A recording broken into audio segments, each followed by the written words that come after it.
Namaste and welcome to Sutra Network. For 9 years, the H-1B visa was the main way for the US to bring in top talent from India, China, and other countries. These workers built much of the tech world we use today. But in September 2025, the US made a big change. The cost of applying for an H-1B visa jumped to $1 lakh. At first, this looked like just an immigration story, but in truth, it showed something much bigger. The US doesn't need to bring workers in anymore. Why? Because over time, America has built powerful AI and data systems that can copy, combine, and even improve human expertise. The end of the H-1B pipeline. In the past, most H-1B visas went to Indian professionals, about 70 to 75%. The flow of talent shaped Silicon Valley. But today, AI systems can act like digital versions of people's skill. Imagine one AI that has the coding skills of thousands of Indian engineers, the research ability of Stanford scientists, and the design creativity of Silicon Valley teams. This supermind can work faster, longer, and at a bigger scale than humans. How the US built this power? This didn't happen overnight. It took decades, starting in the 1960s to 1970s with ARPANET. The US military built the first version of the internet, giving America control over global data flows.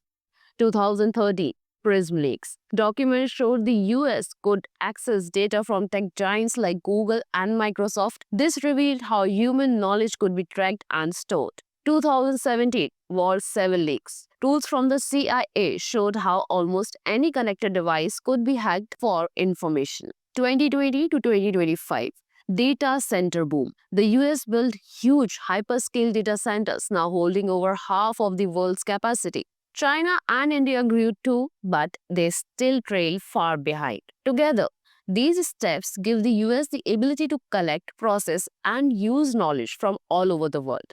Digital twins. So, what is a digital twin? It's a virtual copy of a person's skills built by training AI on large amounts of data.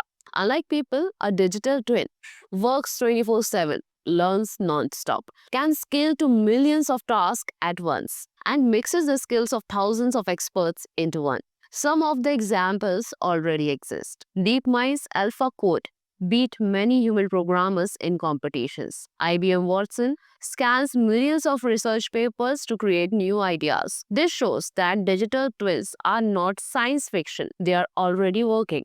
The H-1B fee, a clear signal. Why raise the H-1B fee from a few $1,000s to $1 lakh? It is not just to make money, it was the signal. The US doesn't need to import workers anymore. For India, China, and Europe, this is a huge shift. The best people may stay at home, but their data and skills still flow into US AI systems. The export is no longer people, it's knowledge.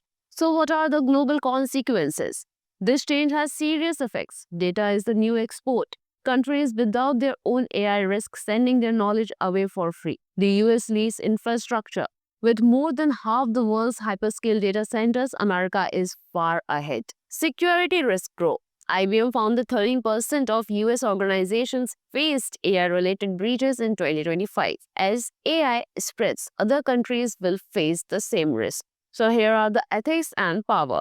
This raises tough questions. Did programmers or researchers agree to have their work used for AI training? If a country's knowledge is trained into US system, is that a loss of sovereignty? And as AI becomes more critical, how safe are these systems from cyber attacks? So what should be done? Or so what can be done? For governments, build local AI infrastructure so your country doesn't depend only on US systems. Treat data as a national resource with laws for consent and accountability. Create international agreements about AI use just like trade deals. For companies, spread your AI infrastructure across region to avoid single point failure. Strengthen AI security.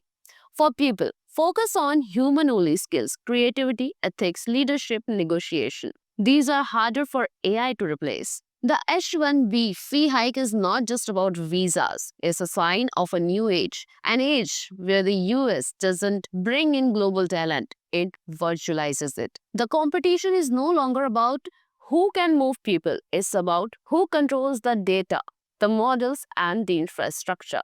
The future of work is not migration, it is digitization. And the choices we make today will decide whether nation leads or simply supply the data that fuels someone else's AI. Thanks for watching. If you like this video, please do subscribe, press the bell icon and visit our website.